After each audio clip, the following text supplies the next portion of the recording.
Қиғаш өзені. Рауанда батқан таң. Таңғы шық. Беті буланған айдын.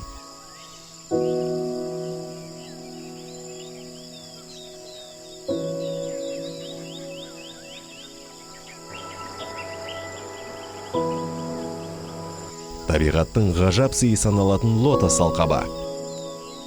Бірі білсе, екіншісіне таңсық Құрманғазы ауданының табиғаты соңғы жылдары көптің таңдайын қақтырып жүр. Аумағы 5000 гектардан асатын табиғи жағдаймен өсетін ал қызыл түсті тұңғиық гүлге толы алқап елімізде тек Атырау облысының Құрманғазы ауданында өседі.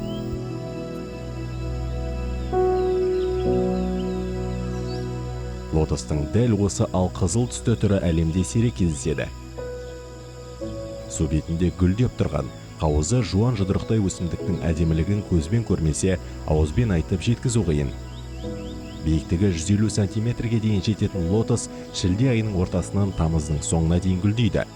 Атырау қаласынан 270 шақырымнан астам жолды артқа тастап, аудан орталығы Құрманғазы ауылына жақын орналасқан Теңіз ауылына келсеңіз, сізді қайық мінген жігіттер күтіп алады.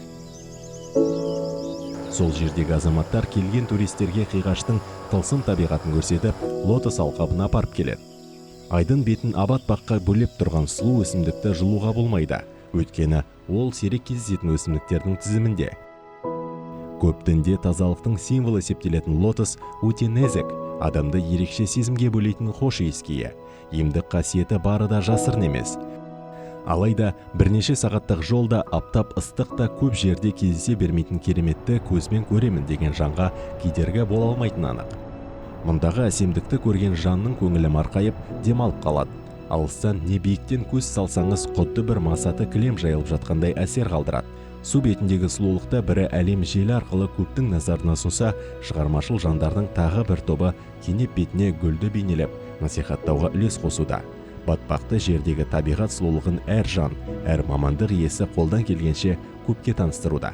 Бұл да туризмді дамытуға өз үлесін қосып жатыр деп айтуға толық негіз бар.